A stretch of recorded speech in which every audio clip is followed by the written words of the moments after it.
Previously, we talked about the design process for reinforced concrete member subjected to the combined actions of shear and torsion.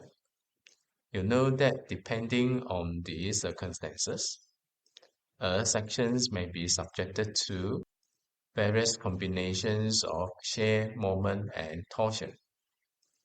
There are places where the section is subjected to shear and torsion. There are also places where the section is subjected to moment and torsion. And then we have established also a section's resistance to the combined actions of shear and torsions will be normally less than when it is subjected to either the torsions or the shear. How about under the combined moment and torsion?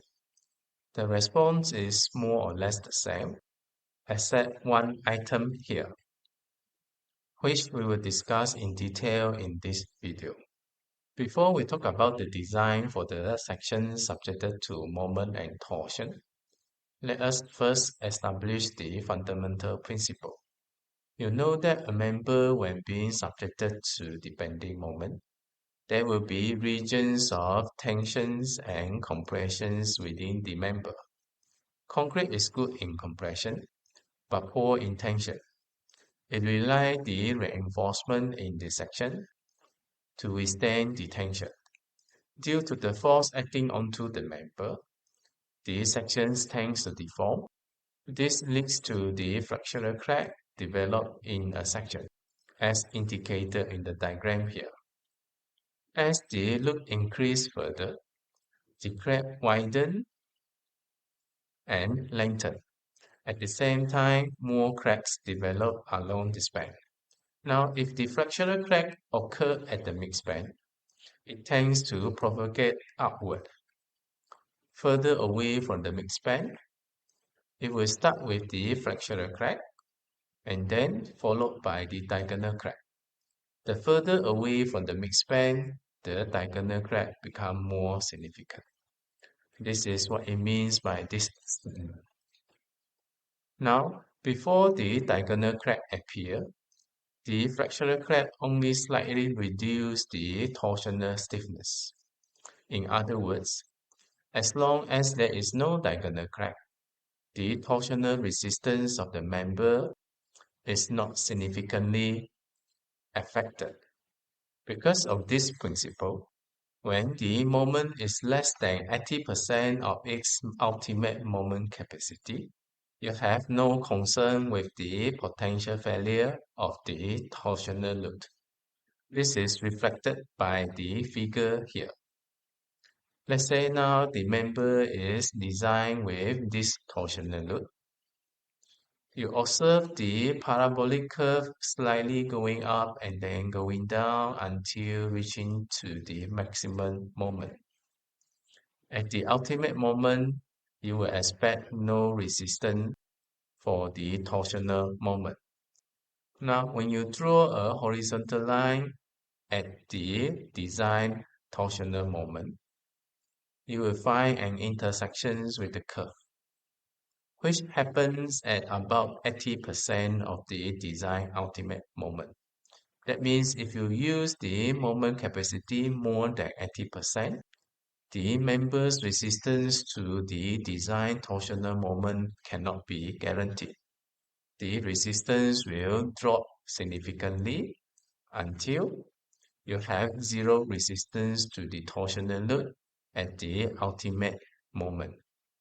Because of this response here, there is a need for you to check the design fractional moment against the moment resistance of the section. If the design strength is less than 80% of the ultimate strength, that means you are talking about this region here, you will have no issue with torsion, and therefore no calculations for the torsions will be necessary. It is only when it exceeds 80% of its bending moment capacity, then you have to consider the effect of the torsions onto the member. However, take note that the calculations for the torsion will still be necessary. If the sections is originally analyzed to include the torsion, or if the sections require torsion in order to ensure the equilibrium state. What does it mean? Let me try to use my own understanding to explain this scenario. Let's say for this situation, obviously you cannot ignore the torsional load. As the reaction here, it will be required to resist the vertical load here. This reflects that torsion is required for the equilibrium. That means in this case, you cannot go about playing with this 80% of the design bending moment in order to avoid your design for the torsional resistance. Even though you provide moment capacity much more greater than what is required, you will still need to design for the torsional resistance. Let's say we talk about the other cases. For example, this and this. Based on the external load, obviously you require reaction. And these reactions will also involve the reactions of the torsion. In this case, the torsion is required for equilibrium. That means there is no way for you to avoid the design for the torsional resistance. How about this case? Normally in the industrial practice, we are quite skeptical in terms of the design of the curved beam. When you have no confidence in designing the curved beam, normally we will go for a more conservative approach, which will lead to over-designing the section. For example, if I were to design this, I will choose to release one end while applying the load onto the member in order to get the critical torsional loads to be withstood by the other end, and then release the other end in order to get the critical torsional load. This analysis approach does not fully simulate the actual situation. It is actually trying to simulate the most critical situations when either one of the joint here is not functional. Now, because of such assumption, torsions has been included in the original analysis. Therefore, under these circumstances, even though the moment is less than 80% of the ultimate bending moment resistance, you will still need to design for the torsional resistance. Now, you might want to ask, since that all this would require you to design for the torsional resistance, when does this apply? Under what circumstances? This 80% of the ultimate moment that can exclude you from the design for the torsional resistance apply.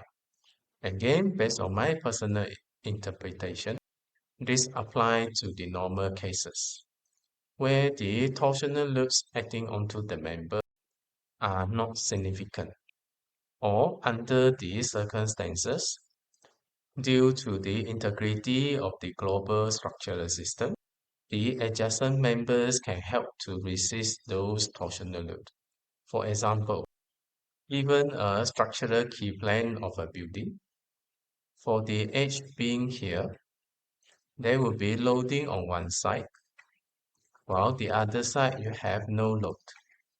Theoretically, there will be slight torsional loads acting along the beam here. But if you observe the industrial practice, normally they don't design beam to resist the torsional load. They didn't even do the calculations to check whether the torsional resistance is adequate. This is of course due to the assumption that the integrity of the entire structure, when they are monolithically cast, stress is allowed to distribute among the members, from beam to slab and from slab to the beam. Due to the interactions of those members, the torsional load relative to the other internal forces, such as moment and shear, it will be relatively less.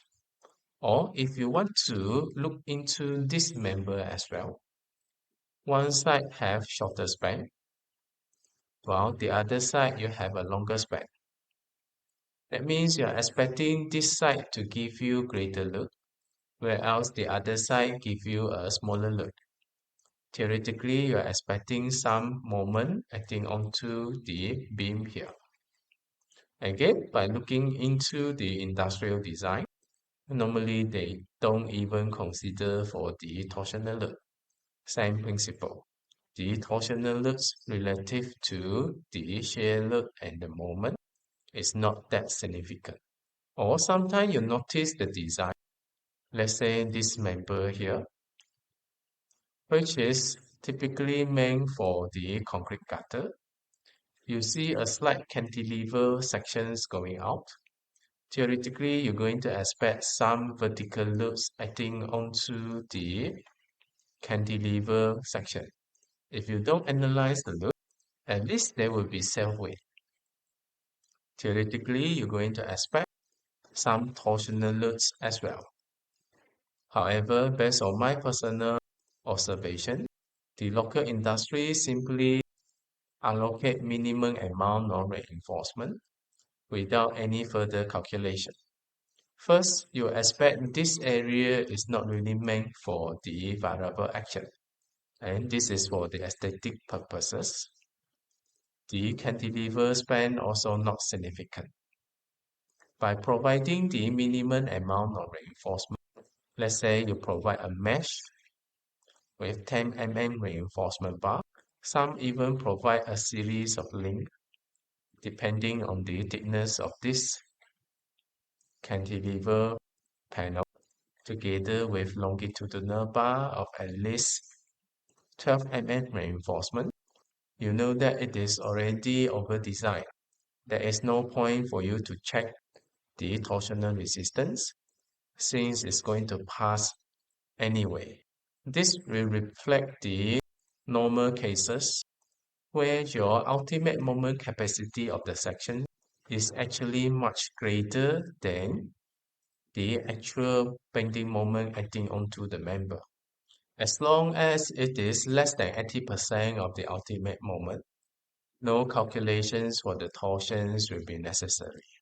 Of course, the explanation just now is purely my own interpretation, trying to explain that under what circumstances you do not need to check for the torsional resistance, and under what circumstances torsional resistance will be required. I may not be right. Do correct me if I am wrong. Now, having this paragraph explained, let me do a quick summary. In the case that you need to design a member subjected to bending and torsion, you need to decide whether you need a separate calculations to design for the torsional reinforcement. Let's say under the normal cases, where your original analysis does not involve torsional load, or the member does not require torsions to keep it at the equilibrium state, then you can follow the route of the normal cases. You will check the moment acting onto the member against the ultimate bending moment capacity. If the bending moment acting onto the member is less than 80% of the ultimate moment capacity, no calculations for torsions shall be required. Now, when you do not require any calculations for the torsion, whatever reinforcement required to resist the bending moment, that will be your final design. Now, in the case that your bending moment acting onto the member has exceeded 80% of the ultimate moment capacity, then you need to do separate calculations to determine the torsional reinforcement. As for the torsion cases, which we have established previously, if torsions has been included in the original analysis, or if the section requires torsions to keep it at the equilibrium state, such as these cases, or these cases, then you need to do the calculations to determine the amount of reinforcement bar for the torsion. We will talk about the subsequent stages in the next video. Stay tuned.